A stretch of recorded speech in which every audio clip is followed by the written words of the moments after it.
Bill. How are you, everybody? Any reaction today, too? Quick comment about today, Bill? Thought it was a good day for the defense. You saw the cross-examinations yourself. Looks like the beat continues. We've got a fabulous team. We've got a command of all of the evidence now from grand juries, prior testimony. You just hear there's so much lack of consistency. And just feel so hot and so strong about it. Our daughter. Such an amazing, talented team, these lawyers. You think you'll be called to the stand? I hope so. Do you know Mr. when? Reed. Have you been told when? No, I have not. Does the Mr. Reed, what was statement, it like does the listening to statement Mrs. of Gretchen O'Keefe Voss about the broken taillight bother you? Nothing bothers me. I know the truth. I was there. I was in the O'Keefe house that day. I know why we went back. I know what we did when we went there. I know how long we were upstairs. I know it all. And I don't lie. At my age, I answer to another maker. Did you Mr. delete Reed, any what was ring it like video? listening to the testimony from Mrs. O'Keefe? What were your emotions? Listen,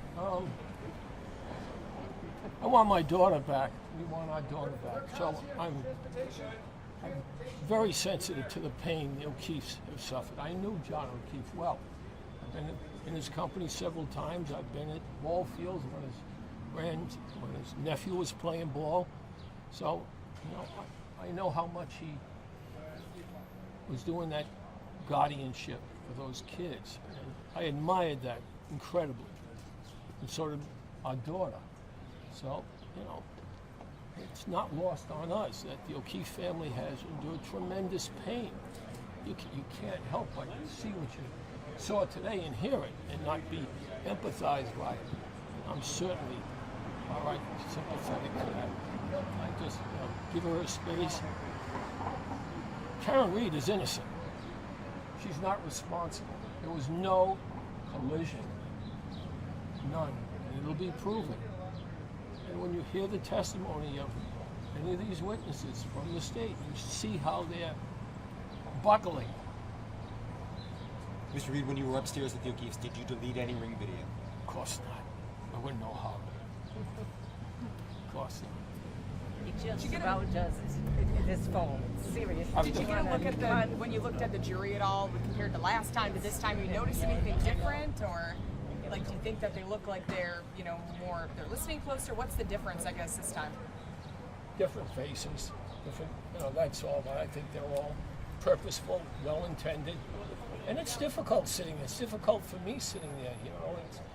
So they're doing their good citizenship duties and. I respect that. So there were a couple times you were shaking your head during court today, well, listening to testimony. What's going through your head? What's going through my head is that I'm into the 4th year of this, and I would believe that, as part of a rhetorical series of questions, how many DAs would you know that after getting a Fed dump with the text of the leading detective who has been summarily fired, and with the ARCA testimony, would at that point, just a rhetorical question, say, we're not going any further. And then on March 19th, when that lead detective is dishonorably discharged, how many DAs, you're all reporters, would at that point say, we're walking away? And with that, I'm walking away. Good night. Thank you. Thank you.